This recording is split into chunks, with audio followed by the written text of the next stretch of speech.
నమస్తే, welcome to Andhraprabha. నేను తేజస్వి. రాజకీయంగా తన పేరును ఉపయోగించుకుంటున్నారని, అలాంటి చర్యలకు పాల్పడితే తీవ్ర పరిణామాలుంటాయని హెచ్చరించారు ప్రముఖ సినీ నటుడు మంచు మోహన్ బాబు. తన పేరును అనవసరంగా వాడితే న్యాయపరమైన చర్యలు తీసుకుంటానని హెచ్చరిస్తూ ఎక్స్ వేదికగా మోహన్ బాబు ఓ ప్రకటన విడుదల చేశారు. ఈ మధ్య కాలంలో తన పేరుని రాజకీయంగా కొందరు ఉపయోగించుకుంటున్నట్లుగా తన దృష్టికి వచ్చిందని, దయచేసి ఏ పార్టీ వారైనా తన పేరును వారి స్వప్రయోజనాల కోసం వాడుకోవద్దని విజ్ఞప్తి చేస్తున్నానని చెప్పారు మోహన్ బాబు. అనేక రకాల భావావేశాలున్న వ్యక్తుల ప్రపంచంలో జీవిస్తున్నామని, ఎవరి అభిప్రాయాలు వారివని, అది వారి వ్యక్తిగతమని మోహన్ బాబు వ్యాఖ్యానించారు.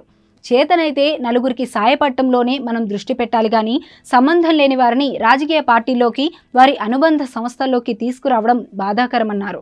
నాకు అండదండగా ఉన్న ప్రతి ఒక్కరికి అభినందనలు తెలియజేస్తూ శాంతి సౌభ్రాతృత్వాలను వ్యాపింపజేయడంతో అందరం బద్దులై ఉందామని కోరుకుంటూ, ఉల్లంఘించిన వారిపై న్యాయపరమైన చర్యలు తీసుకుంటానని హెచ్చరిస్తూ ధన్యవాదాలతో మీ మోహన్ బాబు అని ఆ ప్రకటనలో పేర్కొన్నారు. అయితే మోహన్ బాబు పేరును ఎవరు వాడుకున్నారనేది చర్చనీయాంశంగా మారింది.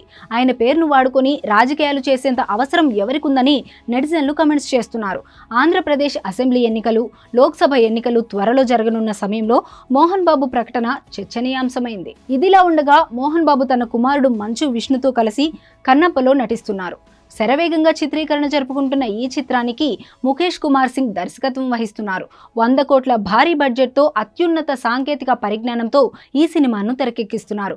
విష్ణు శివభక్తుడి పాత్రలో నటిస్తుండగా ప్రముఖ నటులు ప్రభాస్, మోహన్ లాల్ కీలక పాత్రలను పోషిస్తున్నారు.